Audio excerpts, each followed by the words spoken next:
इस वीडियो में पढ़ेंगे हम स्टैटिक जीके के जो इम्पोर्टेंट क्वेश्चन है, मिक्स क्वेश्चन है, ऐतिहासिक संबंधित हैं, खेलकूद से संबंधित हैं, कुछ साइंस से भी संबंधित होंगे और संवैधानिक भी होंगे। तो आइए वीडियो को शुरू करते हैं। पहला क्वेश्चन दिया है इसमें कि अटल बिहारी वाजपेयी की समाधि स्थल का नाम क्या है। यानी कि जो अपने अटल बिहारी वाजपेयी थे उनकी समाधि स्थल का नाम हमें सिलेक्ट करना है ऑप्शन में से। तो इसमें अटल बिहारी जो वाजपेयी थे उनकी समाधि स्थल का नाम क्या है? सदैव अटल है। किसका है? सदैव अटल। किसका है? अटल बिहारी वाजपेयी का। तो यहाँ पर हम लिख भी लेते हैं अटल बिहारी वाजपेयी की समाधि स्थल का नाम क्या है? सदैव अटल। अब इसमें बात करें किसान घाट किसकी है? चौधरी चरण सिंह। चौधरी चरण सिंह जी की समाधि स्थल का नाम क्या देखने को मिलता है हमें? किसान घाट। अब जो राजघाट दिया है वो कौन सी का किसका जन्म वो है? अब इसमें राजघाट दिया है तो किसकी समाधि स्थल का नाम है? तो वो है अपनी महात्मा गांधी जी की। महात्मा गांधी जी की समाधि स्थल का नाम है। वीर भूमि किसकी का है? तो वीर भूमि है राजीव गांधी की समाधि स्थल। वीर भूमि राजीव गांधी की समाधि स्थल का नाम है। इस प्रकार हमने जो ऑप्शन दिए थे उनमें हमने सभी की जान ली है। समाधि स्थल है तो वो सब जान लिया है हमने। अब इसमें एक और फैक्ट याद करेंगे। चौधरी चरण सिंह का जन्म कब हुआ था? 23 दिसंबर को। कब हुआ था? 23 दिसंबर को। अब इसमें एक बात करें, हम 23 दिसंबर को एक दिवस मनाते हैं। कौन सा दिवस मनाते हैं? किसान दिवस। कौन सा दिवस मनाते हैं? किसान दिवस, फार्मर डे। एक हमारा फैक्ट ये हो गया नया क्वेश्चन बनने के लिए। अगला इसमें दिया अटल बिहारी वाजपेयी का जन्म कब हुआ था? तो इनका हुआ था 25 दिसंबर को ग्वालियर में। तो हम 25 दिसंबर को क्या मनाते हैं? सुशासन दिवस। सुशासन दिवस यानी कि इनकी जन्मदिन पर हम दिवस मनाते हैं। 25 दिसंबर को सुशासन दिवस और 23 दिसंबर को हम किसान दिवस। अब इसमें महात्मा गांधी का जन्म कब हुआ था? 2 अक्टूबर को 1869। तो 2 अक्टूबर को हम क्या मनाते हैं? अहिंसा दिवस। अंतरराष्ट्रीय अहिंसा दिवस मनाते हैं। कौन सा दिवस? अहिंसा दिवस मनाते हैं। ठीक है। अब राजीव गांधी का जन्म कब हुआ था? 20 अगस्त को। कौन सा? 20 अगस्त को। तो 20 अगस्त को भी हम एक दिवस मनाते हैं। उस दिवस का नाम है सद्भावना दिवस। कौन सा दिवस? सद्भावना दिवस। तो हमें याद रखना है कि एक क्वेश्चन से इतने सारे क्वेश्चन बन सकते हैं और हम इन क्वेश्चनों के साथ उनको याद भी रख सकते हैं। कि जैसे कहें कि राजीव गांधी की जन्मदिन कब है? तो 20 अगस्त को। कौन सा दिवस मनाते हैं उस दिन? सद्भावना दिवस। 2 अक्टूबर को महात्मा गांधी जी का जन्मदिन रहता है तो उस दिन अहिंसा दिवस मनाते हैं। और अटल बिहारी वाजपेयी का जन्म कब हुआ था? 25 दिसंबर को। तो उस दिन हम क्या मनाते हैं? सुशासन दिवस मनाते हैं। और जो चौधरी चरण सिंह जी हैं उनका जो जन्मदिन था वो 23 दिसंबर को है तो उसमें हम किसान दिवस मनाते हैं। इस प्रकार हमने समाधि स्थल इसमें जान लिए और दिवस के बारे में भी जान लिए। उनकी समाधि स्थल कहाँ है वो हम बता देते हैं। किसान घाट, अटल और राजघाट, वीर भूमि, इन सभी की समाधि स्थल कहाँ देखने को मिलती है हमें? दिल्ली में। कहाँ मिलती है? दिल्ली में देखने को मिलती है। किसान घाट दिल्ली में, अटल, राजघाट, वीर भूमि ये सब कहाँ है? दिल्ली में है। अगला क्वेश्चन दिया है जय जवान जय किसान का नारा किसने दिया? यानी जय जवान जय किसान का नारा किसने दिया था? तो वो अपने लाल बहादुर साहब जी है। लाल बहादुर शास्त्री ने जय जवान जय किसान का नारा दिया था। यानी कि जब भारत और पाकिस्तान में युद्ध हो रहा था, सन 1965 की बात है, तब क्या था कि जो भारत के लोग थे या किसान थे, जवान थे, तो किसानों में जो खाद्यान्न की व्यवस्था नहीं थी उस समय, वो कमजोर पड़ गया था किसान। तो उसके हौसला बढ़ाने के लिए और जवानों को जो थोड़ी कमजोरी का महसूस हुआ था, उसको हौसला बढ़ाने के लिए लाल बहादुर शास्त्री ने एक नारा दिया था, जय जवान जय किसान। 1965 में दिया था। जिससे क्या है, जो किसान और जवान है उनका हौसला बढ़े और आगे अपना ग्रोथ करें, आगे मदद करें और उसमें हौसला बढ़ाएं। तो जो जय जवान जय किसान का नारा किसने दिया था? अपने लाल बहादुर शास्त्री जी ने। अब इसमें बात करें लाल बहादुर शास्त्री के बारे में, तो ये पीएम रहे, दूसरे पीएम, क्या सेकंड पीएम रहे। कब से कब तक? 1964 से 1966 तक। अब इसमें बात करें, एक ऐसे प्रधानमंत्री हैं जिसको मरने के उपरांत, किसके उपरांत? मरणोपरांत, जिसके मरणोपरांत भारत रत्न मिला। क्या मिला? भारत रत्न मिला। किसको? लाल बहादुर शास्त्री को। इस प्रकार याद रखना है, जय जवान जय किसान का नारा किसने दिया? तो वो दिया आपने लाल बहादुर शास्त्री जी ने। लेकिन एक जब अटल बिहारी वाजपेयी ने इसमें जय विज्ञान जोड़ा है, क्या जोड़ा है? विज्ञान की प्रगति को आगे बढ़ाने के लिए जय विज्ञान नारा उन्होंने 1998 में जोड़ा गया था। तो इस प्रकार से क्वेश्चन करना है हमें। अब जब यदि क्वेश्चन आता है पेपर में कि जय जवान जय किसान और जय विज्ञान का नारा कब, जय विज्ञान शब्द उसमें कब जोड़ा गया? 1998 में। किसके द्वारा? अटल बिहारी वाजपेयी के द्वारा।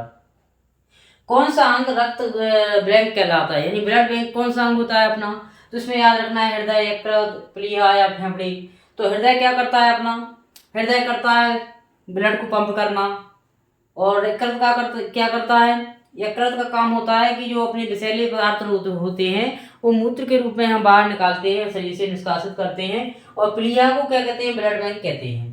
फेफड़ों का काम क्या है? O2 और CO2 का परिवहन करना, मतलब ऑक्सीजन लेना और CO2 को निष्कासित करने का काम। तो इसमें बात करेंगे हम ब्लड बैंक कौन होता है? प्लीहा। किसको कहते हैं? प्लीहा को क्या कहते हैं? ब्लड बैंक कहते हैं। एक क्वेश्चन और बनता है प्लीहा के संबंध में कि आरबीसी का कब्रिस्तान या आरबीसी का कब्रगाह किसे कहा जाता है? तो वो किसको कहते हैं? प्लीहा को कहते हैं। ऐसे इस पर कई क्वेश्चन बन रहे हैं। अगला क्वेश्चन दिया है कि भारत में मान्यता प्राप्त कितनी राजनीतिक दल हैं? तो मान्यता प्राप्त तो अपने भारत में 8 राजनीतिक पार्टियां हैं जो मान्यता प्राप्त हैं। अब इन क्वेश्चनों का हम रिवीजन करेंगे और बनाएंगे क्वेश्चन की कितनी बनने की संभावना है इसमें।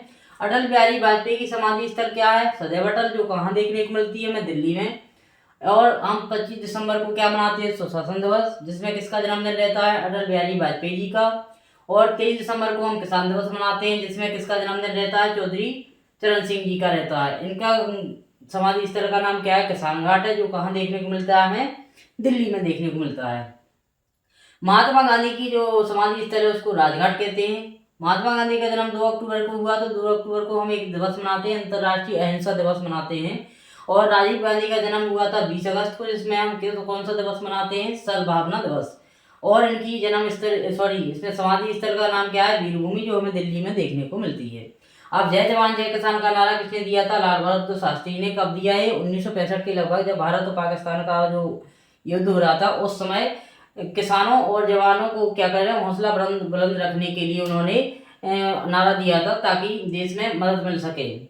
और इसमें बात करें कि जो मरणोपरांत इन्हें भारत रत्न दिया गया 1966 में लाल बहादुर शास्त्री को। कौन सा अंग रक्त का ब्लड बैंक होता है, यानी ब्लड बैंक कौन होता है? प्लीहा।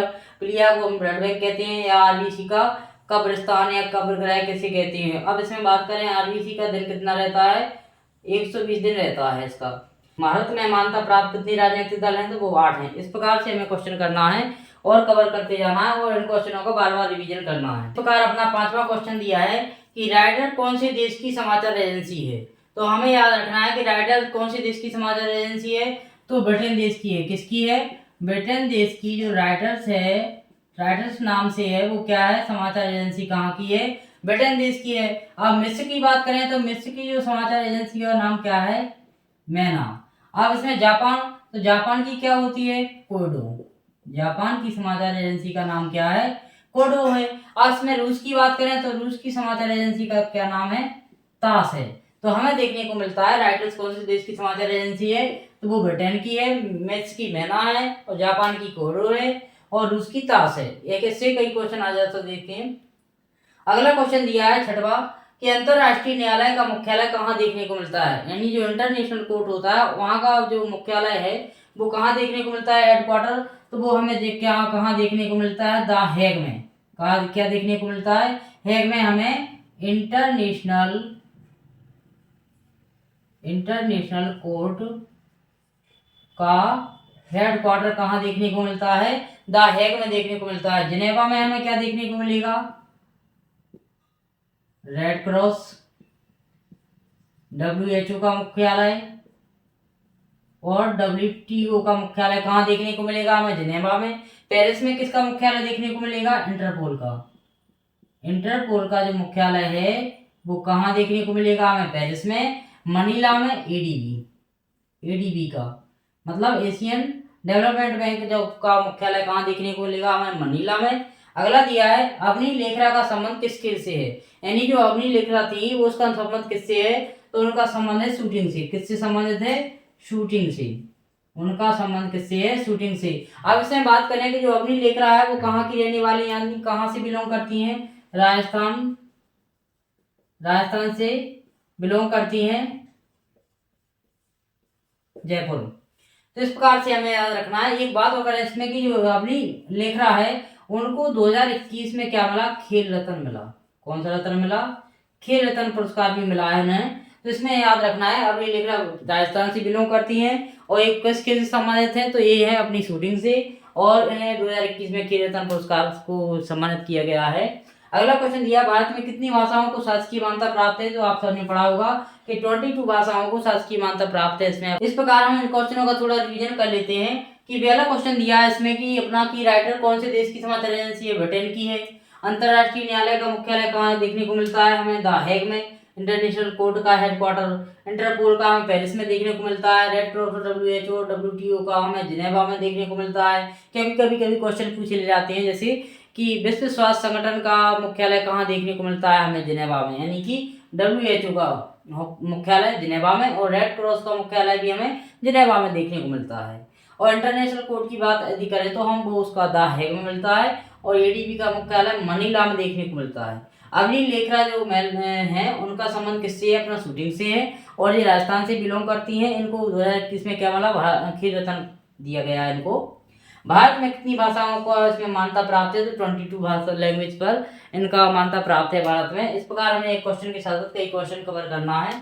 इस प्रकार यदि आपको हमारा वीडियो अच्छा लगा तो कमेंट करें और शेयर करें, वो अपने सुझाव कमेंट के रूप में अवश्य बताएं, और चैनल को सब्सक्राइब करें। Thank you for watching. बहुत बहुत धन्यवाद। शेयर अधिक से अधिक करें। धन्यवाद।